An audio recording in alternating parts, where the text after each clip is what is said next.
অসাধারণ বেগুন ভাজা। এই বেগুন ভাজা দিয়ে গরম ভাত, সাদা পোলাও খেতে কিন্তু ভীষণ মজা লাগে। প্রথমে বেগুনগুলোকে ধুয়ে নেবেন, তারপরে এভাবে গোল গোল করে কেটে একটু মরিচের গুঁড়া, একটু হলুদের গুঁড়া, একটু লবণ মাখিয়ে মাখিয়ে ভালো করে মাখামাখি জোগা করে তারপরে এই যে মাখা জোগা আমি কিন্তু মাখা করছি।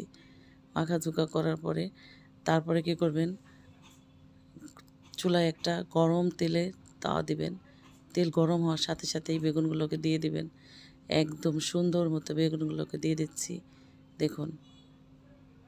তারপরে উল্টায় পাল্টায় নাড়াচাড়া করে এই বেগুনগুলোকে ভালো করে ভেজে ফেলতে হবে। আর হ্যাঁ, বেগুন ভাজা, বেগুন ভর্তা, বেগুন কার কোনটা পছন্দ, যেইভাবে বেগুন খেতে পছন্দ করেন সে সেইভাবে বেগুন খেতে পারেন। তবে আমার কিন্তু বেগুনের চচ্চড়ি, বেগুন ভাজা, বেগুন ভর্তা, বেগুনের মাছের ঝোল সবটাই ভালো লাগে। এই যে দেখুন, আমি কিন্তু ফেলেছি একদম, এই যে ভেজে উঠিয়ে নিচ্ছি।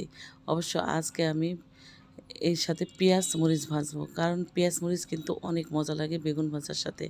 এই ভাজা পেঁয়াজ মরিচটা ভীষণ মজা লাগে। তো ওই যে মশলা ছিল, সেই মশলার মধ্যেই কিন্তু আমি মাখিয়ে নিচ্ছি। অতিরিক্ত কোনো মশলা দিচ্ছি না, কারণ লবণ বেশি হয়ে যাবে। সেই জন্য এই যে আমি তেলে ছেড়ে দিলাম। এখন উল্টায় পাল্টায় ভেজে নেব। ভেজে নেওয়ার পরে তারপরে আমি এই যে ভাজা হয়ে গিয়েছে, এখন আমি ওই বেগুনের উপর দিয়ে এটা দিয়ে দেব। আর আজকে আমি এই বেগুনটা সাদা পোলাওর সাথে খাওয়ার জন্য রেডি করলাম। তো হয়ে গেল আমার বেগুন ভাজি। তো কেমন লাগলো সবাই অবশ্যই বলে যাবে।